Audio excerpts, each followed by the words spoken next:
Hello and good evening and welcome to the Welsh Rugby Roundup Show. Good New Year. It's a new year. Happy New Year. Rhian, the Welsh resident. How are you? It's been a long time.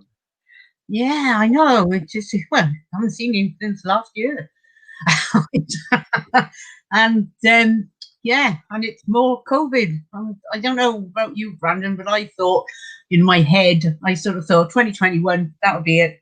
All rugby will be back on and it'll all be wonderful. And then we're really, you know, we're still seeing the vaccination up ahead, and hopefully we'll see live rugby, you know, with fans sometime this year. But at the moment, it's still piling up the bad news, and whether, you know, with the suspension, as we know, of European games, what's happened in Six Nations, and of course the Lions.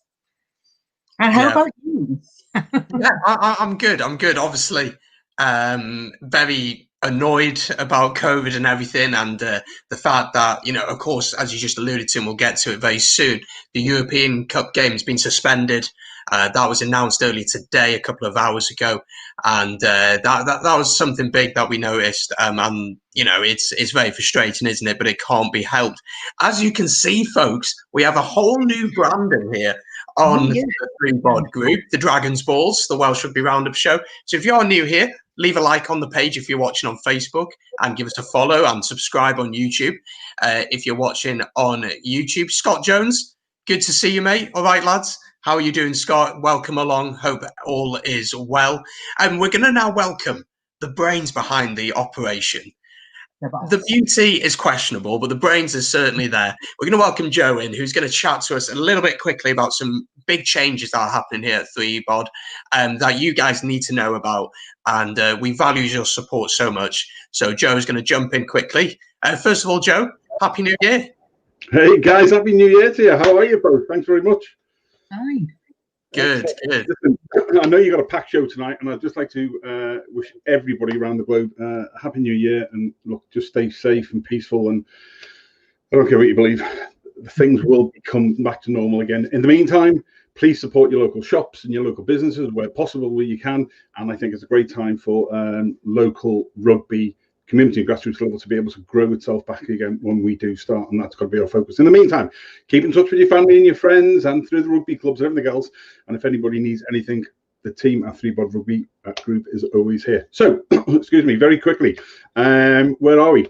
Well, we decided last year that people remember back in March of last year when rugby stopped, we decided to expand, and we went from one weekly show, Three Blokes, a Ball and Bod, to 6 shows every fortnight or every month. So 6 mainstays, and then loads of other things bolted on here or there with different organizations, different sports teams like the New England Free Jacks and MSG Tours and things like that. But what we found with the new Facebook platform was that it is difficult for people to see the posts all the time because it just stifles it. So we needed to look. We had a number of different pages, as people know, one for each of the shows. Welsh Rugby Roundup Show had their own. What we've done is we've made a decision this year that we're rationalising down. Over the next couple of weeks, we'll be closing down all of our pages and going into one. We've expanded, and we've expanded so quickly that we need to be able to manage that as best we can. So this page that we're on now, which was until about 48 hours ago, the Welsh Rugby Roundup Show, the Dragons Balls, has now, you will see, now become the 3bod Rugby Group. That is what we are now. We're a group of global shows. So the 3bod Rugby Group. We have our own domain now. We will have our own site in due course as well, and we'll be going live through there. We'll have our own private members area for stuff that you're not going to see sort of in the public domain, and that's going to be fab. All of the shows. So we have got the flagship still, Three Blokes, a Ball and Bod, which is once a fortnight with myself. Keego and Big Joe show every fortnight on a Monday. We've got the Drie Bokke show, the Springbok and South African Rugby Roundup show every fortnight on a Thursday with Andy Daniel. And then we've got the monthly Welsh show. We've got the Leinster Lion. We've got the Ulster White Walkers Chat and Crack as well. And all will have their own individual branding. But all of the shows will now be coming through the one Facebook page so that we can make sure that people are seeing the stuff, which hitherto they weren't always. So thank you to everybody for that. And that's where we're going. We'll be doing more on YouTube. Each of these shows, as well as being branded, as you can see here, will have its own Instagram account and its own Twitter account, and some of those things are up and running already. And we'll continue, we'll continue to grow and develop as 2021 comes. And it's we want to have more opportunity to be able to give non-mainstream aspects as well. So women's rugby and women in rugby, tag, wheelchair, what else? Visually impaired rugby, mixed ability rugby, all of those things that we'll get a flavour from all of the shows as well. Ian Gilbert, I've just been popping up there, a whole lot from Madrid, and it's people like Ian who around the globe have been supporting us. Far too many people to mention, but that's where we are. That's why we're rationalising to do another expansion again, which would be really good.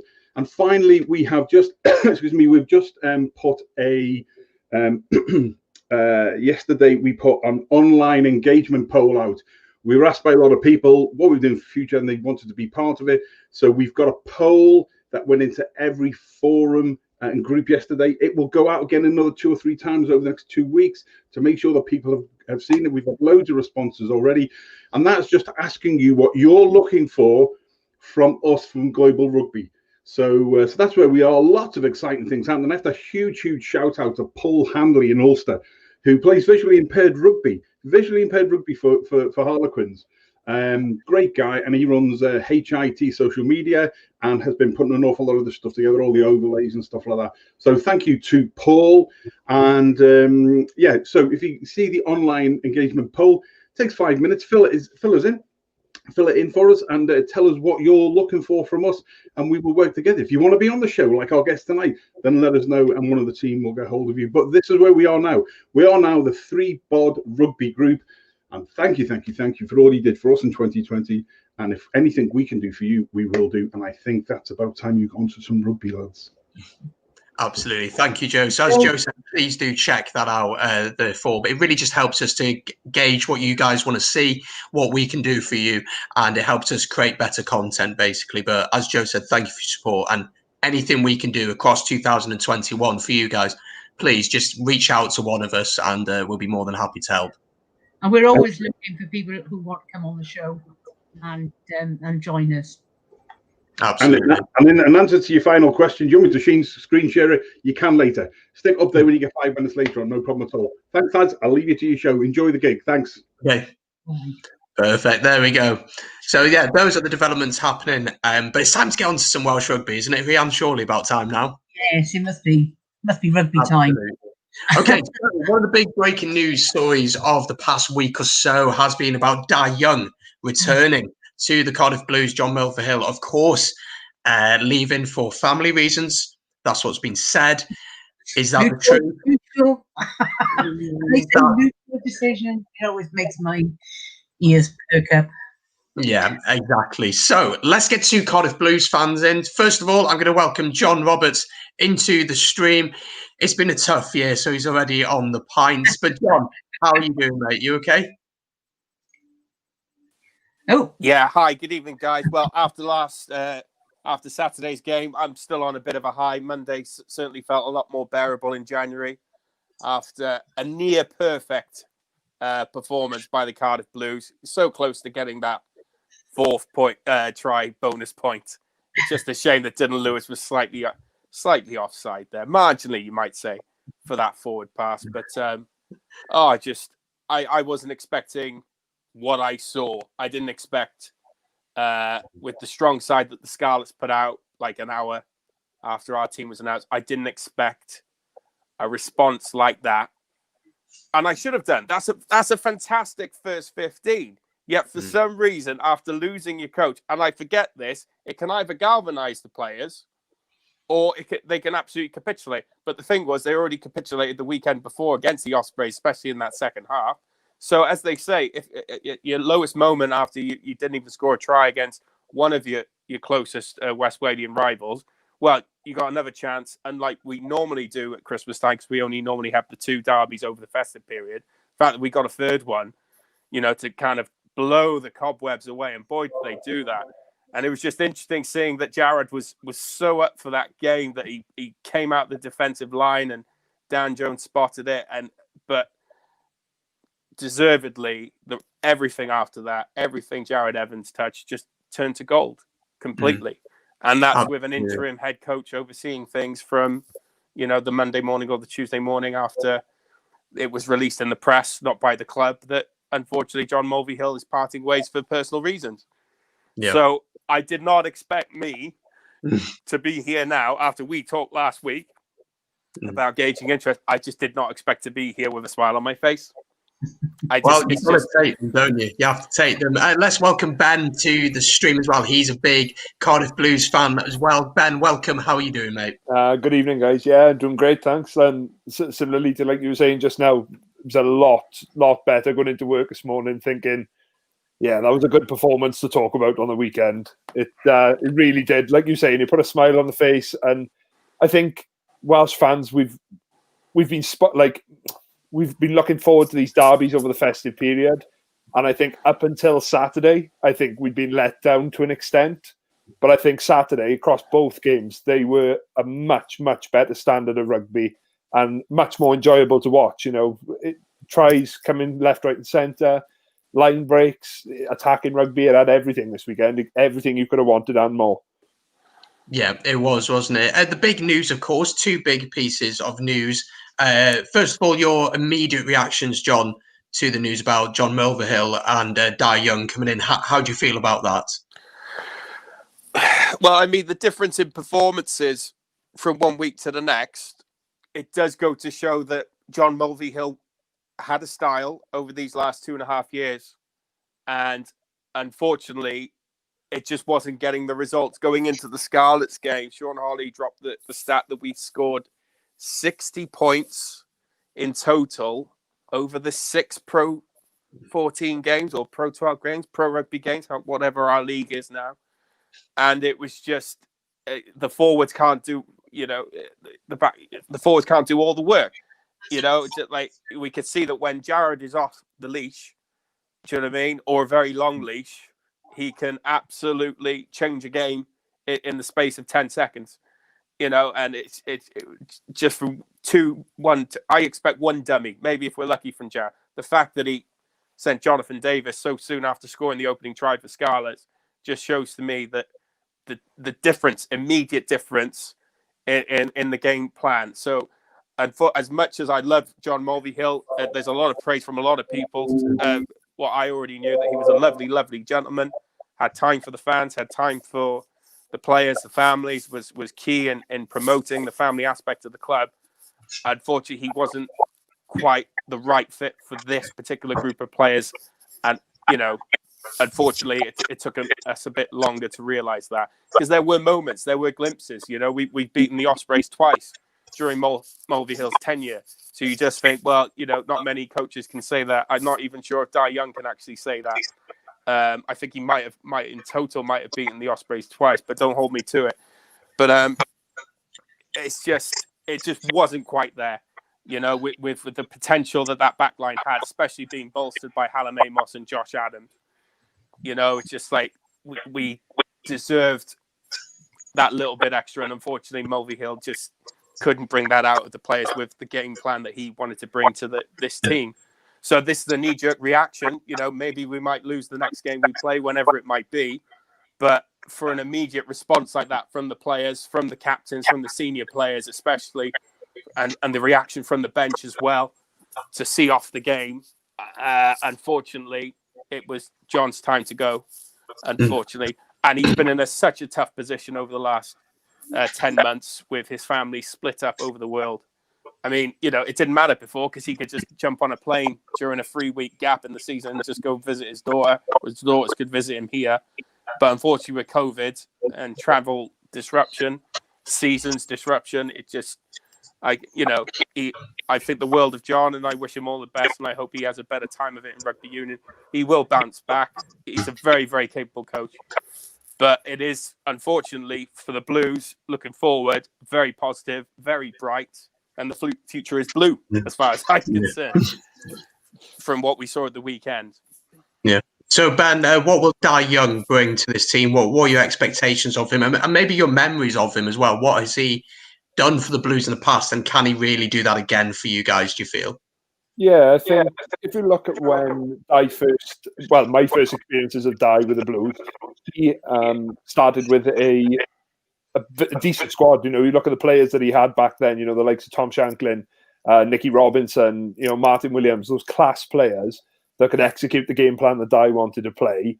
And obviously that team evolved as time went on. You brought the likes of Jamie Robertson, Lee Halfpennies, and that side grew and grew and grew to a point where we got to a European semi-final. We won the Anglo Challenge Cup and things were going really, really well, and it was a really good side.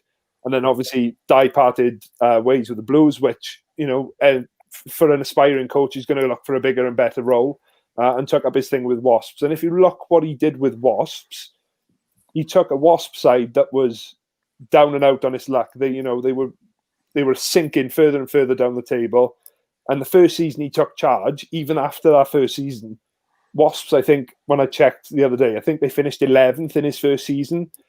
But that was with a very raw squad. And then the next season, bringing players through like Christian Wade, he had the likes of Tom Vandell at the squad.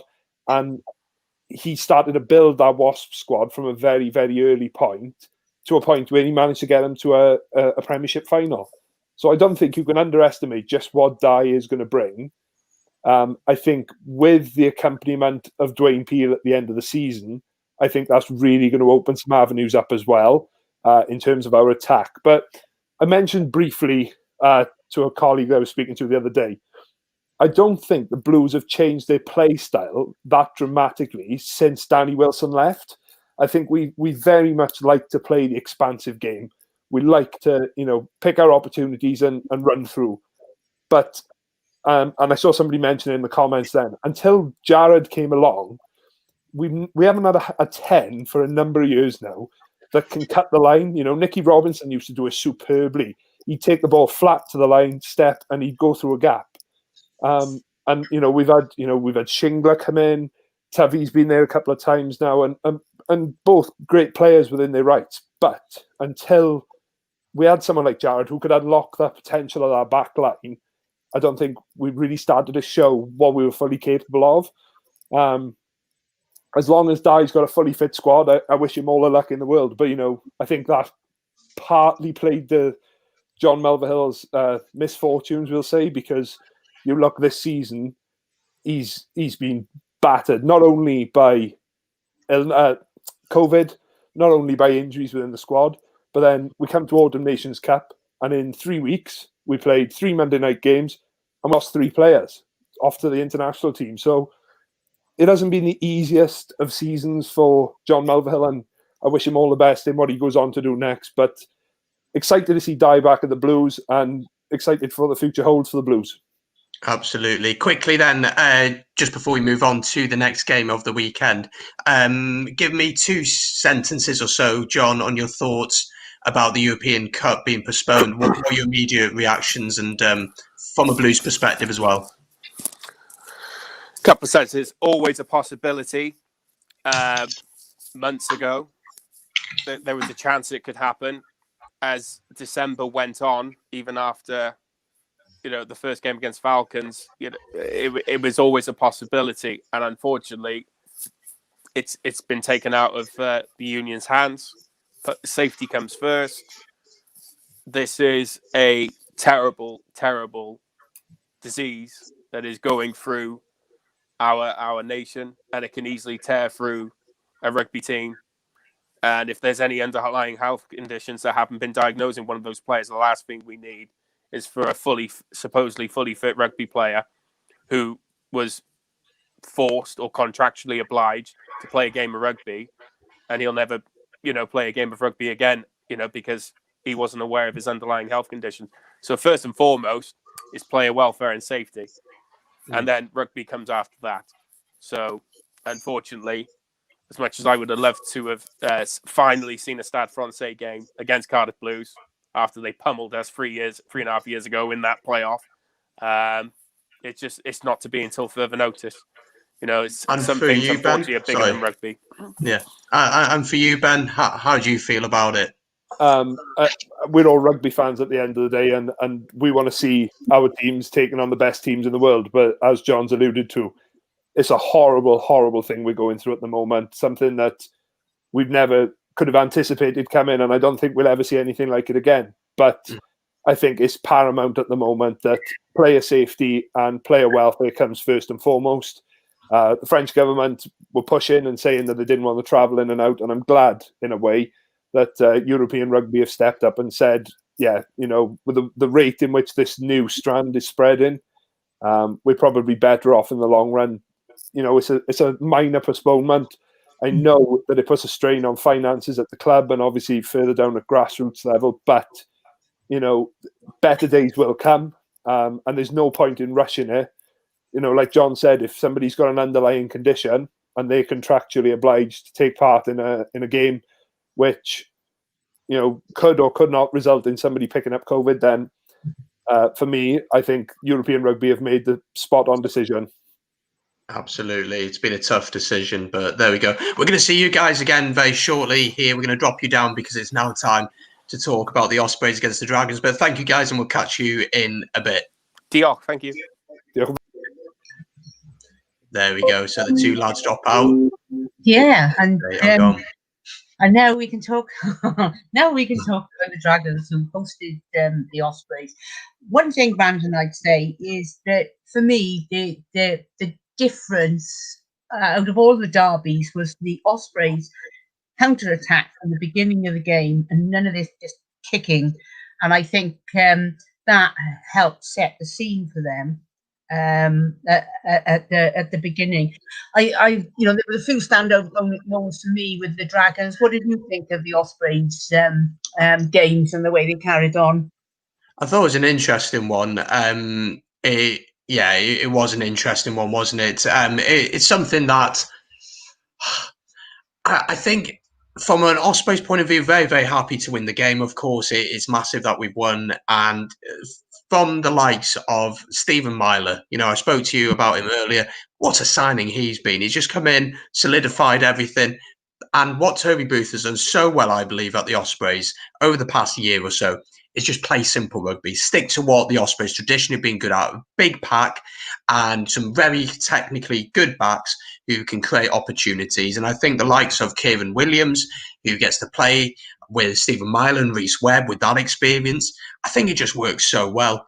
From a Dragons point of view, frustrating again, they were in the game. I thought Jamie Roberts played really, really well once again. And what do you think about the Dragons, though? Because it must be very frustrating from your point of view. Yeah, and it seems like it's like baking a cake, isn't it? You have all the ingredients there, but for some reason there's something missing. There's that final pinch of something. They'd have been kicking themselves after the game for not getting at least that. Well, they should have got a score in the second half, but it just seemed that all their early dominations in the second half just went to nothing. Wainwright, absolutely amazing player. As you said, Jamie Roberts, Dr. Roberts was great.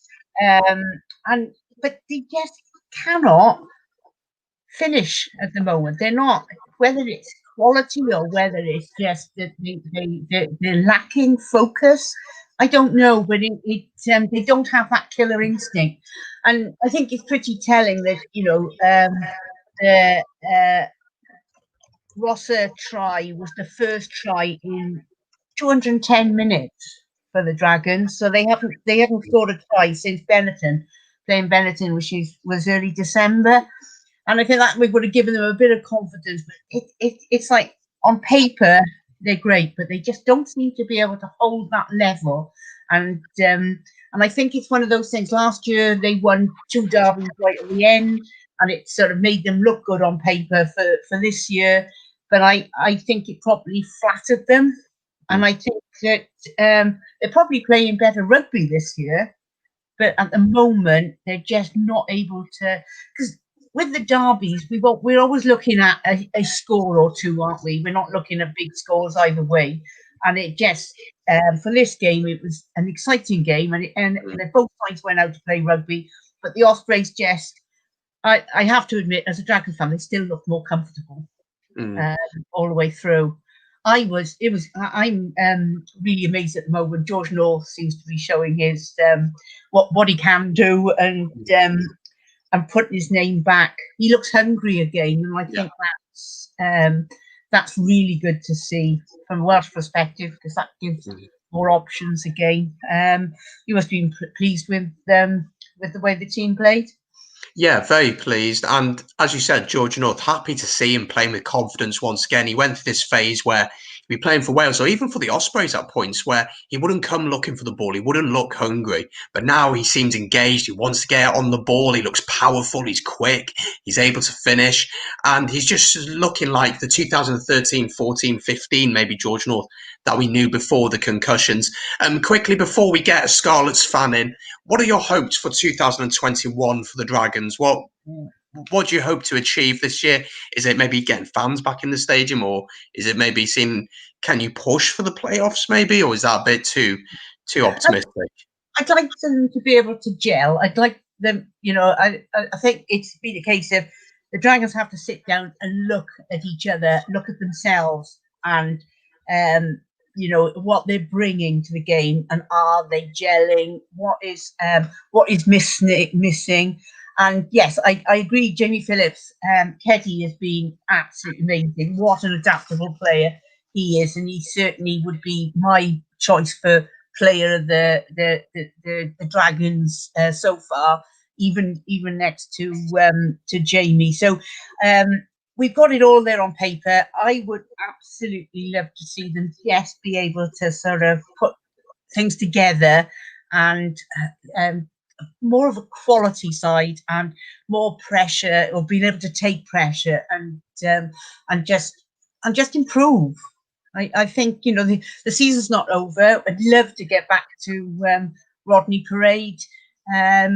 I think we said earlier, 2021 is not looking as if it's soon, but perhaps by the end of the season, who knows? But I think, as has been said earlier, health and safety is paramount.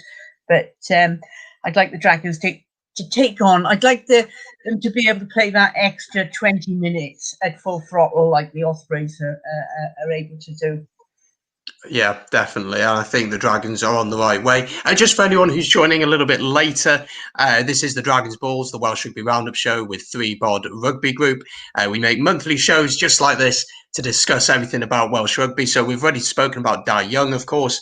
We've spoken about the European Cups games being suspended. We just discussed the Ospreys and the Dragons. We're now going to discuss the Scarlets, who you'd probably have backed to have beaten Cardiff Blues before the game, but something big happened in the game. We're going to welcome our Scarlets fan here. We're going to welcome Martin. Martin, noswaith. Hello, Martin. Noswaith, Brandon. Good evening, both. Yeah. Perfect. So you are the Scarlets fan, of course. First reactions to the game. How did you find the game? And we'll get to the big incident shortly. I don't know what you're talking about. Yeah, disappointing. I saw the team sheet the day before, and Halfpenny was back, Liam Williams was back, Jonathan Williams was back in the centre, and but we haven't been playing that well enough to have been totally confident before turning up. So, and we'd heard the news of John Melville going, so I thought, the only way that the Blues could react was, back to the wall performance, and that's what we saw. So yes, disappointing to lose. Obviously, the sending off affected our performance, but we're just going to move on now and go from there. Absolutely. Let's welcome the two Cardiff Blues fans back in, because we're going to discuss this game in more detail now. Then let's go to Ben first of all. You must be so happy with that win, and hopefully gives the platform to Dai Young to really do what he wants to do at the Blues. Yeah, I think if you were looking at that game Saturday, I think those players, the 15 on the field and the boys on the bench as well, they would have been looking at Daz to say, I want to put my stamp on this, because I don't know whether Dai's going to carry on with the way that we're playing, or whether we're going to end up going slightly towards a different style of play. So I've got to put my hand up and show that I can play the game that I play and show him what I've got on offer. And I think, like what Martin said then, backs against the wall rugby, the Blues came out firing in that first 15 minutes. I think a lot of the talk has been around Thomas Williams and Jared Evans, and you cannot emphasise how good a game those pair had. But for me, I think the biggest asset to the Blues on Saturday night was Lilo and Halaholo in those centres. If you look in those first 15 minutes, Lilo is up in Jonathan Davis's face. He's up in Johnny Williams's face, and he's putting pressure on that ball. And not the biggest of blokes, but just stopping that ball from flowing. Like what Martin said, to those players, you know, looking at the wings, you had Steph Evans and Liam Williams on either wing, and you had Halfpenny coming in from behind, threat all over the field. So for the Blues, it was about playing smart, playing clever. And I think we've mentioned it briefly, but I think that was a 60-minute performance from the Blues of outstanding rugby. A little bit of a lull just after halftime, but I think for 60 minutes, we took it to the Scarlets, a side that, as everybody's mentioned so far, we weren't expecting to win, but you know, it was a fantastic result, you know, and I can certainly say that I had a big smile on my face when the final whistle went. Absolutely. The big talking point, of course, Liam Williams. It's I saw on social media some people being like, the game's going soft, and Liam Williams saying, is this touch rugby, etc. Martin, let's come to you first, the Scarlet fan. What was your assessment on the red card? Well, by the letter of the law, it was a red card. You know, the referee had no choice. You could see that Liam was eager right from the beginning. You know, he hadn't played for a while, and, you know, he is a player that plays a physical game. I wouldn't say he's a dirty player at all. But the only thing I say in his defence was he didn't intentionally go into headbutt the opposing player. It was more unfortunate. He led with his head. He hit the bloke with his head. It was a sending off. But I don't think there was any malice in it. It was more clumsy. And, yeah, you know, there was no question that the ref had to send him off. And, you know, there is more concentration now on these head injuries, and the referees have got a mantra to look after that. So, yeah, he deserved the red card. He'd been frustrated, you know, coming back, looking to get back into the Six Nations. And, yes, disappointing. But there we are. That's it now. I think that's the big thing, isn't it, Rhian? What ban is he going to have? Because that could easily impact Wales, couldn't it? Yeah, absolutely. I think that's always the thing about the local derbies, isn't it? It tends to bring out the sort of the white noise in some players, and I think moment of madness, and who knows? And you know, we need him, don't we? We need Sanjay, but I totally agree that was just totally irrational and so dangerous, you know. And given all the publicity that's been given to, well, it wasn't even no harm, was it? When you go straight in with the head, there's no mitigation on that. So yeah, silly boy. Lessons learned, I hope. Yeah, very silly. No one hurt. I think that, you know, we forget that, don't we? You know, a lot of social media saying rugby's going soft, etc. But we've got, you know, I'm sure at some stage we'll be discussing the potential case that's coming up about, you know, sort of damage, brain damage, and dementia due to rugby players. And knocks to the head, and you know, once the genie is out of the bottle now, and so we've got to be careful. We know it's an issue now, and so it's got to be policed. And otherwise, we're going to end up with law changes in rugby that no one's going to really want, but will be forced on players because to keep other players safe and potential litigation down. Yeah, definitely. It's a big concern in rugby, and we've seen so many injuries over the years, and the long-term impact of it as well. And you know, there's more awareness around it now, and maybe people feel like the game has gone soft. But personally, I just think we just got to be keeping players safe. That's the most important thing, and it is a challenge in itself. John, I'm really interested to get your thoughts on the performance of Jared Evans. Wow, is all I can say. How good is he, and how good can he be?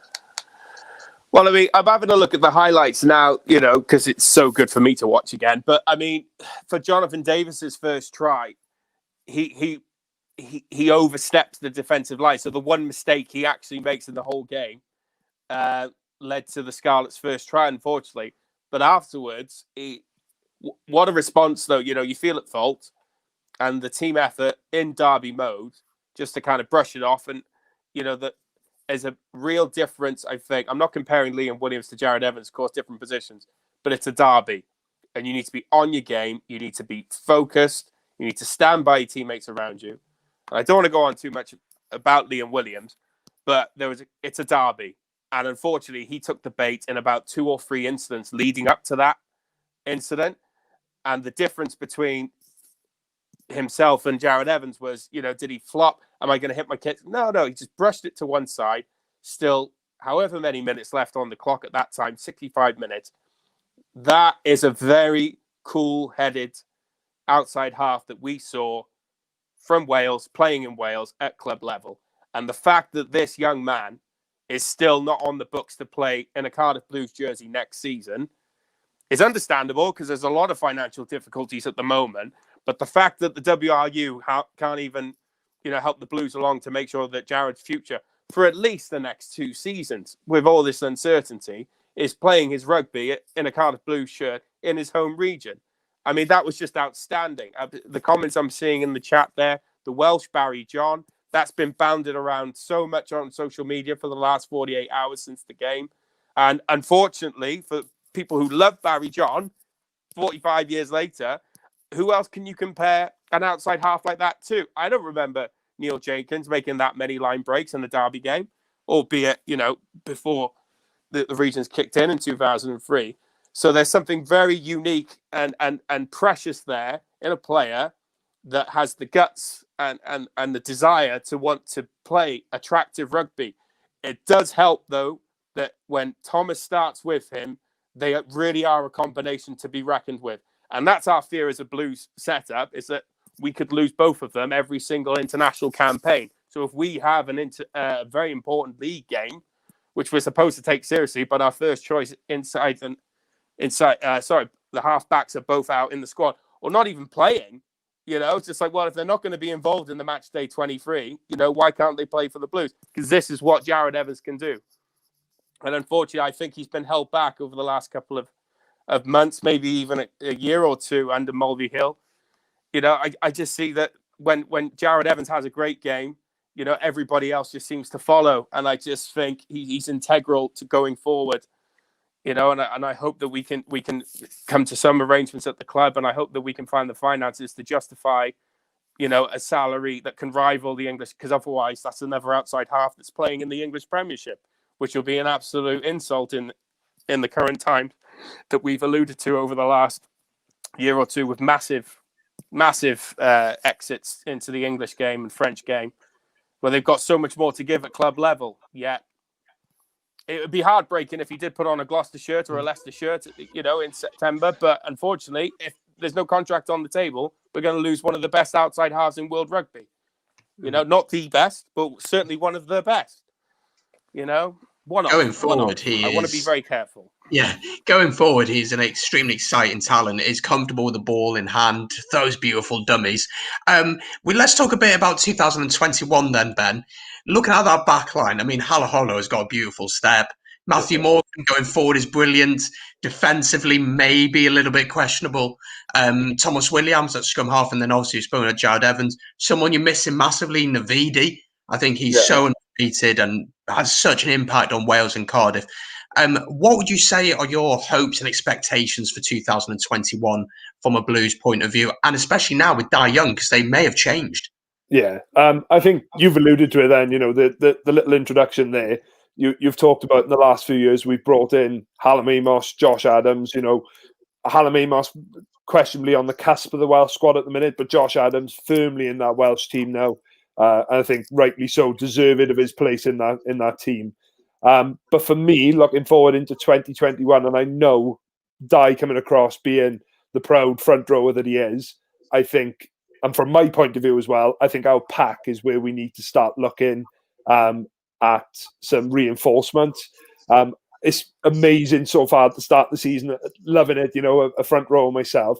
First couple of minutes of the game, Domachowski takes that ball and he bumping players off. And that's what you want to see.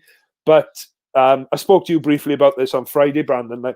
I think since the Blues lost Nick Williams, obviously didn't get to finish his season out due to COVID. But I think since we lost Nick and Josh Navidi's been out with his numerous concussions and other injuries that he suffered, we haven't got that out-and-out ball-carrying back rower. And if you look at the other teams across the regions, the Scarlets have managed to pick up Calamafoni this year, which has been a fantastic signing for the Scarlets. We're talking the Ospreys, they've got players like Morgan Morris and Dan Lydiard, who's coming into a new lease of life now, coming off the back of that Osprey scrum. And even with the Dragons, Moriarty, Wainwright, these players that will pick the ball up and will carry. And with the greatest of respect, the Blues have had to do a little bit of reshuffling in their back row of recent games. We've seen Turnbull play 8, which I think is one of his more comfortable positions, but he's not that big ball carrying player. He's not going to take 3 or 4 players to bring him down. We need that sort of that heavy ball carrying player. You're looking across the pond now, looking at the Premiership. Players like Faletau, not a massive bloke, but will run at the line, draw players onto him, and allow that space so that we can let those backs fly. The likes of Jared Evans, Josh Adams. But we need that platform first, and I think unless we strengthen that area first, I think it's always going to be difficult because you need that platform to be allowed to play this flowing brand of rugby. And with the greatest will in the world, and Jared, I agree with John, he's got to be up there as one of the best attacking 10s in the world right now. But unfortunately, if you've got a pack that's going backwards, if you've got forwards that are carrying to the gain line but being stopped at the gain line, there's no chance Jared's going to catch a defender on the weaker foot. So definitely we need to look at some recruitment, smart recruitment, because I saw in the chat recently that Dye's not going to have the budget that he had at Wasps, and that's quite right. The regions are nowhere near going to be able to compete with the budget the Wasps were offering. But I think if they can recruit smart and we can bring in a big ball carrier maybe, I think that, with the teamed up with the likes of Shane Lewis-Hughes, James Botham, you look at the back row options we've got, Navidi, Ollie Robinson, the list goes on, but it's still missing that physicality, that grit of someone picking the ball up and going, I'm going to go straight through that gain line and I'm going to give my scrum half the platform he needs to get that back line going. Absolutely, yeah. I think that's the big thing you're missing, isn't it? And Navidi can offer that to an extent, but he's more effective at the breakdown. You'd say does the dirty work, very similar to what Warburton did, and he's very, very effective at that. And Nick Williams is a huge loss for them. And let's come quickly to Martin. Then, Martin, what are your hopes for the Scarlets for the rest of the season? Is it to push for the playoffs? Is it to be competitive at the end of the table, or is Leinster always going to be too much of a challenge for anyone? Well, yeah, we're in a good position in the league, in our conference. So, yes, I would hope that we get into the latter stages of the league. Yes, and hopefully, we've got the talent in the team. We haven't blended properly yet. But, we've got to aim to challenge Leinster. Of course we have. And at the moment, we've got to improve our performances, certainly. We're in a good position in Europe. After our victories over Toulon and Bath, and with the side we've got, we can certainly challenge. But we can't slip up like we did. Our discipline hasn't been good in several games, not only the game last Saturday, but in most games. And we need Jonathan Davis back on form. We need Patchell back. He's been out for a while. So the ingredients are there. We just need to blend them together and hopefully in 2021 we'll be coming back with a vengeance. Definitely, let's hope so. There's a few interesting comments. I've seen the Cardiff Blues boys look down very interestingly at some of the comments, and I just want to quickly get your reactions to this because we have another guest who's going to jump on shortly. Daniel Vaughan, who's been on the show before. Daniel Nosratha, hope you're doing well. He says this: Jared Evans is one of the best 10s in world rugby. Come on, man, he's not even starting for Wales yet. He had a cracking game on the weekend, but give the guy a bit of time before labelling him like that. He looks the real deal, but steady on. And then Jamie Phillips pops up. Jared Evans is a fine player, not international standard yet, though. John, one sentence, your response to that? Well, I mean, it's his time. You know, he's ready to go. If he's going to be held back by Pivac, then there's not much we can do at the Blues. You know, I think he's ready. You know, but that's just my opinion, and people are entitled to their opinion. But it's been 3 years now since, you know, he started to come back against Gloucester in the Challenge Cup final. Do you know what I mean? And I think he's got the mental capacity to go to the next stage. And I do stand by my point. He's one of the best 10s in the world. Not the best, one of the best.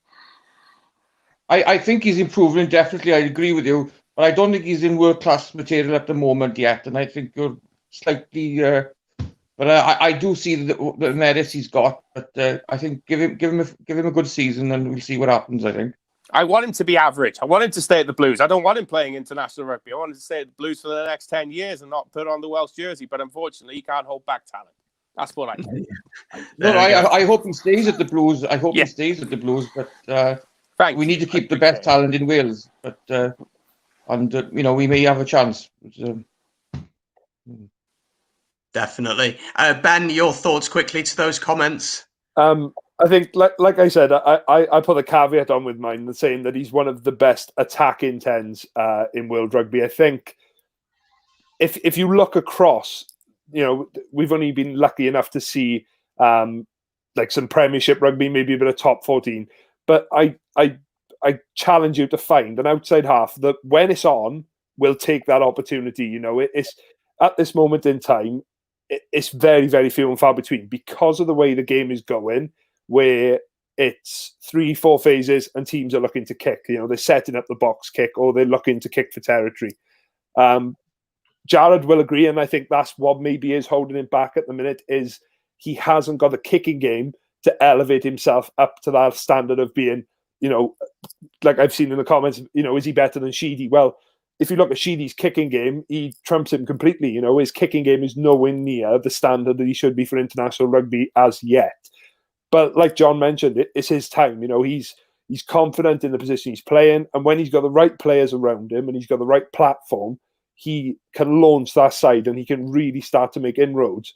But yeah, I will put the caveat on and say that he's one of the best attacking fly-halves in the world, but there are still aspects of his game that he needs to adapt if he's going to be Wales's first choice fly-half, because, you know, Sheedy's across the pond, and if he's going to look to further his Welsh career at some point, maybe he's going to have to come across to one of the regions. So maybe, you know, a duel between those two would be interesting to watch. But I certainly think that Jared's future is bright. I just think Pivac needs to realise that he's there.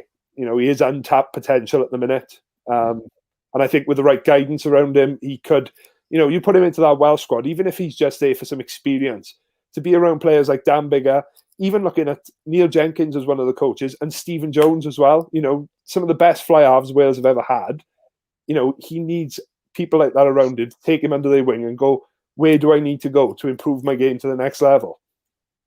Absolutely. Guys, thank you so much for all your thoughts. So we're going to drop you all down because we're going to have a very special guest on now. Not that you're not special or anything like that, but we got a special guest coming on. So we will catch you at the end of the show to discuss a bit more about the national side. But thank you for all your comments, guys. Although I'm an Ospreys fan and I'm always right, your comments were quite good today. So, but we'll catch you in about 10 minutes' time. There we go. We'll get rid of them all. There we go. And there were two left.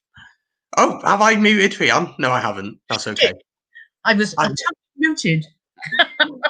There we go. Interesting thoughts there. Quickly, Jared Evans. What do you think about him? One for the future.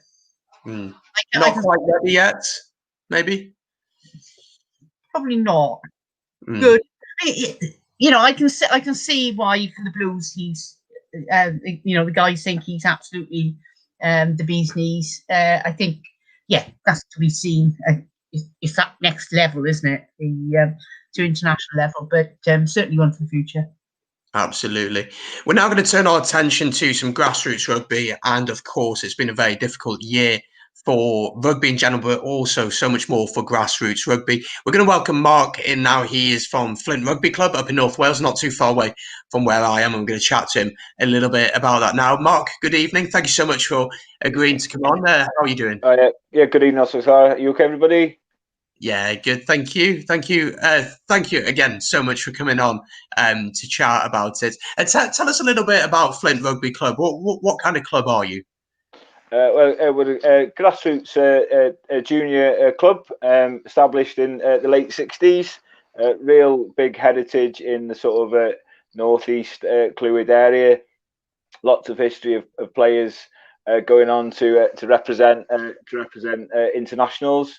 Got Avon Bagshaw, who went on, who's RGC fullback, and sevens and under 20s, probably our last of our players to establish themselves at international level. And we've got, going back into the 80s, with several players that have played at a high standard. So yeah, really a hotbed of rugby, and a really sort of an entrenched community club.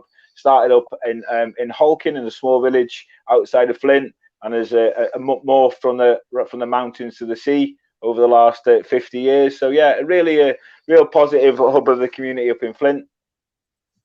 Yeah, and it's so important, the community, isn't it? That connection, because sometimes when you watch rugby, you watch them on the TV and you think, oh, they're so far away, but the community aspect brings people together. And I find that, even here in North Wales where we are, it's still so integral to the community. People think of the valleys and think of the rugby clubs and the community there. I know from your experience, Rhian, that the rugby club and the community in your area is very important.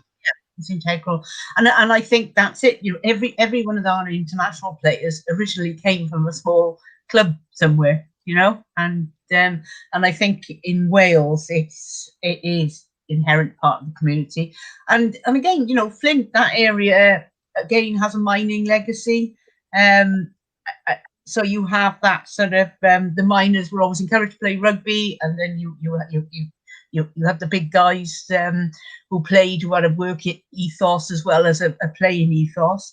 And I think it's so important, and this is where, and I'm sure you'll expand on this, is this big gap now. Are we going to lose those kids? Are we going to lose people because they can't play rugby? And they I know WRU have expanded the season now until May for the community games. Where do you think that what's your hook in Flint to keep the kids and the youngsters engaged while we're going through yet another lockdown? Yeah, I mean it's really difficult, and it's obviously for all amateur clubs at the moment. Obviously, I think I was talking to Brandon earlier today, just in prepping for tonight's show. I think we last played a game as a senior team in our first team at the end of February, where we beat our local rivals Mould seconds, which is important for us to say. It's almost 11 months since we last took to the field. We had gone through a real spell of across 2019 and into 2020, and really started to generate some interest about regaining a juniors and a minis section at Flint, which we'd had a little bit of hiatus for a number of years. We'd had some really good taster sessions, really good engagement from local schools, and it was going to be a real positive year and restarting our minis and juniors. And obviously, that's the pandemic has really halted that. So it's a real big challenge to ensure that we keep our community presence.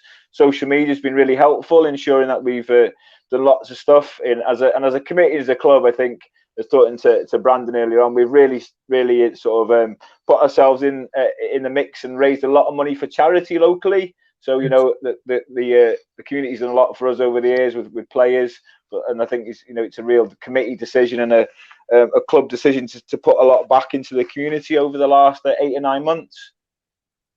Yeah, and I think that is really important, isn't it? Because you've managed to, that keeps everything moving, and it keeps you in the focus of the community, and I think that's extremely important going forward. And hopefully, when you can start training again, that the youngsters, your senior teams, I suppose, are pretty well. They're pretty keen, but it's those youngsters, isn't it, and the minis, and and I guess that you've got quite same as South Wales now.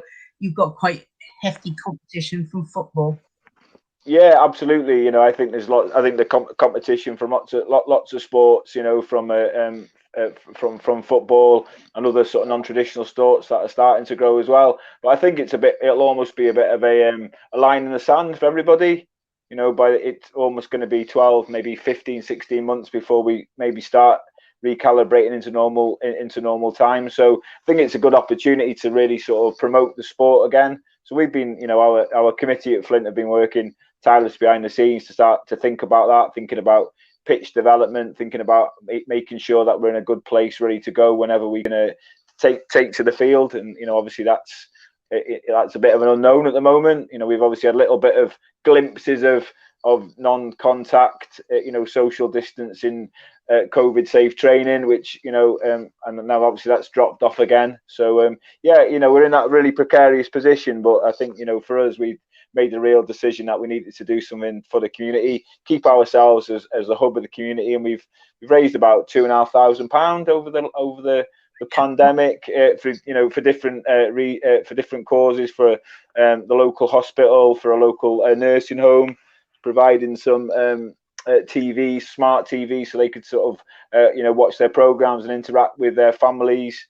We linked up with Roland Phillips while he was doing his virtual row. We rode some miles for him around Wales, again raising some more money. And I think one of the really good things about our club is that we really look after our old boys and our old players. We've got like a really successful WhatsApp group, which ensures in time of isolation that, you know, a lot of our old guys can talk about, you know, past victories, past social events, which I probably couldn't talk about much on here, but you can imagine there's some fun times. So I think it's you know, we're a real good community club, and I think, you know, we're not being able to play at the moment, but the integral bit is keeping that camaraderie, that rugby family together, and I think that's what we're trying to promote at Flint. You know, and it's difficult times. Obviously, you know, lots and lots of clubs across the nation are struggling financially. You know, and we're a part of that, but we've managed to cut our cloth really well. So, you know, we're in probably a bit of a positive position in respect of that. So, you know, it's our view to try and help others over this period, and just wait really just to spring back whenever COVID parts, so we getting vaccinations, whoever it might be. Yeah, and do you know what? It's so good that you are so keen and feel so able to support others, because a lot of people would say, right, we are struggling and we need to look after ourselves, but you're reaching out, which is incredible. I am interested to know about the support that you received from the Welsh Rugby Union. Can you talk to us a little bit about the support you've had? Yeah, we've had a number of grants from the WRU over this period, you know, and we're really grateful to the union for providing that, and that's been able to make sure that we can, you know, pay off some initial bills. So, you know, I mean, I think for us, we're fairly steady club.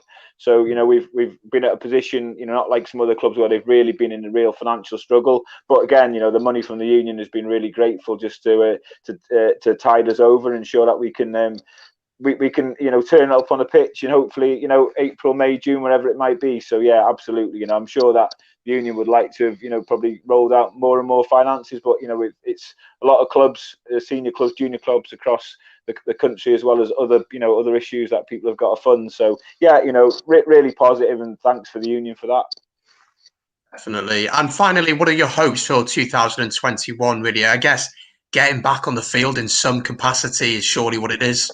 Yeah, I certainly think from a Flint perspective, it's, you know, we've got some plans about ensuring that we get some pitch developments, some, you know, our juniors, you know, I think getting that back online, and yeah, getting our senior teams back on the pitch, getting involved back in, you know, competitive rugby in Division 3 North is going to be, you know, is what our sights are set on, really, you know, and just getting back to do what we all love, playing rugby union, you know, at the moment. Just, and, you know, we're talking about the suspension end of the professional game at some level. It's even the bits on the Saturday afternoon you can sit down for a beer and watch, even that's been taken away from us. So yeah, times are hard, but it's about focusing on the future. We've got a really tight-knit community at Flint Rugby Club, real community focus, And when it's time to go, we'll be ready to go. And I just think it's about ensuring that we promote that across our community and within our club. Absolutely, something so important. And thank you so much for your time. We have put a link in the chat to those watching to check out your Facebook page to connect with you guys if you want to. And as you've heard this evening, they do so much work for local causes and for, COVID's been a tough time for a lot of people, especially people on their own, elderly people who maybe rugby was their connection, was their way of having that community. So, Mark, we're grateful for your time, and we'd love to work with you again and have you back on the show at some point in the future. And guys, support your local clubs. That's the important thing, isn't it, Brian? Yeah, absolutely. Yeah, fantastic. And I'd love to come back on and just show us that when we recalibrate, and we get back on the pitch, that'd be great. No, I really appreciate your time this evening, guys. Take care, stay safe. Absolutely. Thanks, Mark. Good night. Goodbye. You are the guys, aren't they? Those are the guys who put in their time for nothing, and the volunteers at that level, brilliant. And it is heartening that there are clubs out there that are really struggling, but there are also clubs out there that are still using that community cohesion to keep themselves going, and also give back to the community during the living awful times. And, definitely. We'll revisit that in the future, definitely. Yes, absolutely. And as you can see, the Welsh Rugby Roundup Show, the Dragons Balls, what we want to do is cover loads of aspects of rugby from the national side all the way down to grassroots. So hopefully we brought that to you tonight. And I cannot stress, please, if anything, you just go to their Facebook page, click on it and give it a like. That'd be awesome. And we're very grateful to Mark for his time this evening. We're going to welcome everyone back in. I'm going to chat very briefly, about 5 minutes, about Wales, because us Welsh lot, when we get about the national side, we can certainly talk. But let's welcome everyone back in. Martin, Coisonol, Ben, welcome back. And John as well. Welcome back. There we are. Everyone is back. Quickly, I'm going to ask you 2 questions. And if you can give as short an answer as possible, that would be great. Let's come to Ben, first of all. How do you feel the national side is doing now? And what are your hopes looking for 2021? In one word, I still think we're a little bit short of where we want to be. I think Pivac still needs time. I still think he's the right man for the job. You see what he did with the Scarlets. He's definitely the right man for the job. I just think he needs time to find the right cohesion of players, the right style of playing. It's just unfortunate in an international job that time frame is a lot smaller than it would be for a club coach, for example. So the pressure is definitely on, but I think he's got the weapons in his armory to really have a good crack if the Six Nations goes ahead. But failing that, I definitely think he's got the opportunity to, if he can do what he did to the Scarlets, then Wales have got a fantastic chance, but he needs to be given time. And what you think for 2021? Are you hoping to see us just become defensively a little bit better? Because I think going forward, we show everything, and yet defensively we're a little bit lacking. Or are you looking at a certain player to break into the squad? What are you thinking? I'm just looking for, if you looked at us in the Autumn Nations Cup, I think you're just looking for that level of expectation that basic skills are going to be executed well. A lot of times in the Autumn Nations Cup, you see drop passes, ill discipline, line outs not working, whatever it might be. I think once that squad works together a lot more, a lot of those players in that squad have been there. We're talking about George North, 100 caps, and he's not even 30 yet. So there's plenty of experience in that team. It's just bringing it together under a new style of playing. And I think, with that undercurrent of Scarlets players that have played under Pivac driving through the squad, I think once that marriage works between the other regions as well, and of course the boys coming across from some of the Premiership clubs as well, I think the future's only promising. I just think, a little bit of defensive security, a little bit more, and maybe just a little bit more aggression. I think sometimes we're a little bit, if you look at sides like England and Ireland that look to physically bully sides, I think we're a little bit short of what they are at the minute. But again, that might not be the game style that Pivac's going for. So find our own identity, but start to fire some of those weapons off as well at the same time. Absolutely, and I agree with you. I think sticking with Pivac's the right thing for now. We'll see how the Six Nations goes, of course. John, how are you feeling about the national team at the minute and your hopes for 2021 for Wales?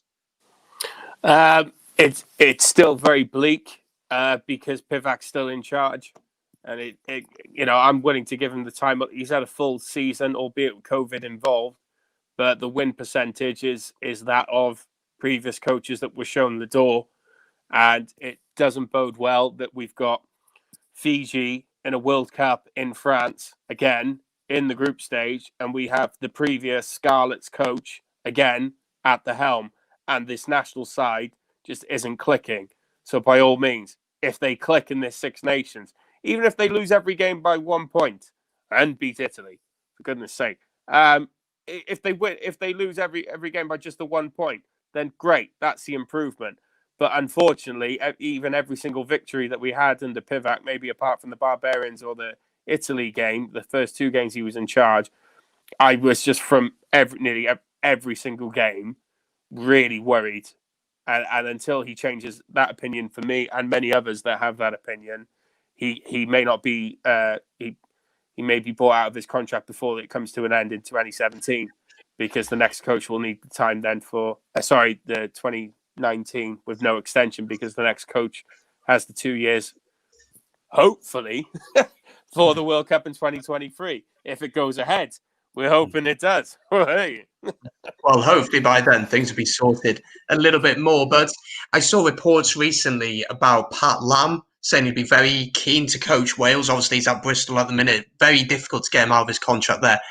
So if Pivac was to struggle this Six Nations, the Welsh Rugby Union decided that he wasn't the right man to take the team forward, who would you be looking at to take over the job? Would you be looking for someone from within Wales, from one of the regions, or would you be looking from abroad?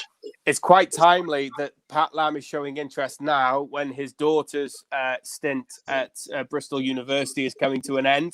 So I think that's very, very timely that he's showing interest. I think she's coming to the end of her studies next year, and that was the big pull for him. Ridiculously, it may seem, but him going to Bristol, and they were basically helping out with his daughter's tuition at Bristol University. So we can talk all day long about preferences for players and style and everything. One of the major factors was the lifestyle that Pat Lam could have that Connacht couldn't offer him back in the west of Ireland, in Galway.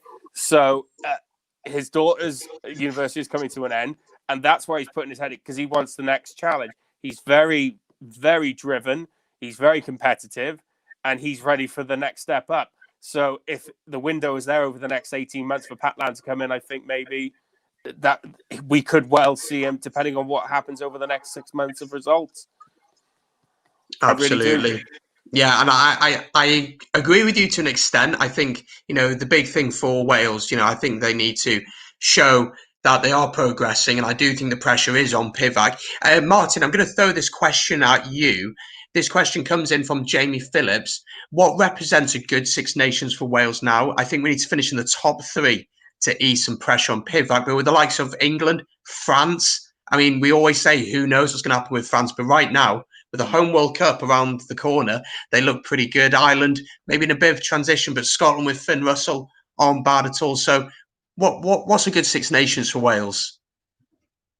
Well, we certainly need to see an improvement in performances from the autumn. I think it's going to be a defining Six Nations. It's make or break for Pivac in the Six Nations. We need to see some of the players, the experienced players. Jonathan Davis, he hasn't played well so far this season. We are missing Josh Navidi, but yes, top 3 finish would be good at the moment. But definitely, we need to see the Pivac style come into fruition. And results improving. We've got England, Ireland at home. That's going to be difficult. I know with no crowd makes it a bit more bizarre as well. But yeah, certainly, I think at the end of Six Nations, we'll know whether Pivac's going to have a job or not next season.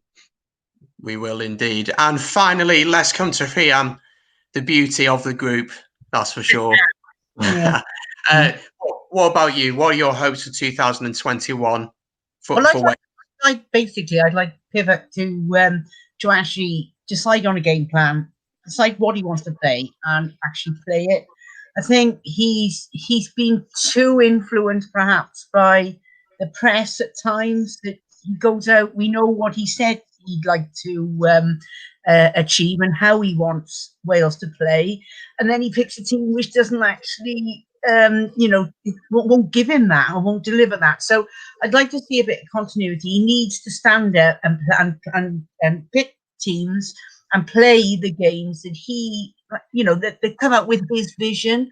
And I think at the moment he's just, I don't know whether it's new boy and a bit wary about, being in the top job. It's very difficult, I think, being a coach of Wales, because every person in Wales has got an opinion on it and could do a better job of it. On my forum, Rugby Chat and Banter, the number of coaches the next day after the Welsh match is amazing.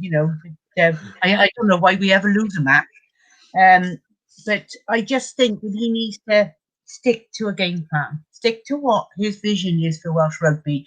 I do know that if you look at him historically, he takes at least a year to bed into his teams, and then once they all understand what his view is, then it sort of clicks. But I don't think he's actually committed to it yet. We know what he wants to do, but I don't think he's yet picked his teams to. It was coming. I think the latter end of the last few games, you could start seeing glimpses of it. But I think he just needs to shut off Wales Online. Did you just mention them? Did you mention them? There we go. Well, we have come to the end of our show, pretty much. A couple of bits to run through at the end. But to our guests, Martin, diolch yn fawr iawn. Thank you very much. Absolute pleasure to have you on. And would love to have you on again. Absolutely. Thank you. To John Roberts as well, mate, brilliant to meet you this week and to chat about rugby and, to hear your thoughts and everything. So thank you very much. Next year, you'll be doing it in Welsh. Well, I hope so. Very much so. Very much so. Absolutely. Diolch yn fawr. Diolch yn fawr iawn, hwyl fawr. Okay. Take care. Yeah. And to Ben as well, thank you so much for your insight on the Blues. I'm an Ospreys fan, so maybe a bit deluded, possibly. So thank you for your insight. And once again, if we can work with you again, it'd be absolutely brilliant. Yeah, diolch yn fawr, guys, and stay safe, and look forward to working with you again soon. Yeah. Absolutely. And Trian, we've only got a couple of bits to do, a couple of formal bits to do. First of all, I want to show you the poll that we have done here at Three Blokes. I'm going to quickly share my screen with you folks, so you should be able to see what I can see. So if I do it like that, so you will now see what we see. But if we head over to here, this is the Three Bod Rugby and Media Group engagement poll. So all you got to do is go onto it. You can put in your email address. You can read a little bit about what we're trying to do. It asks a little bit about yourself. And as you go through the questions, it'll ask you a little bit about what you think about the shows, what you'd like to see. It takes 5 minutes of your time. And it really helps us to be able to understand what you guys want to see. Like tonight's show may have been great for us, but did you enjoy it? That's the big thing. And that's what we want to ensure that we do over the coming months and years as we continue to do this. So we're very excited, aren't we, here at the Welsh Rugby Roundup Show, Rhian? Oh, yes. And as I said, I really enjoyed the show today. Hope the listeners and the viewers enjoyed the show. It's New Year, and hopefully an even better Welsh team, and maybe we didn't get to talk about the Welsh regions versus other teams, the regions in Ireland, and the type of rugby we play, but maybe the next show. And looking forward to sharing the journey with all of you. Absolutely. Definitely. A couple of other bits. There is a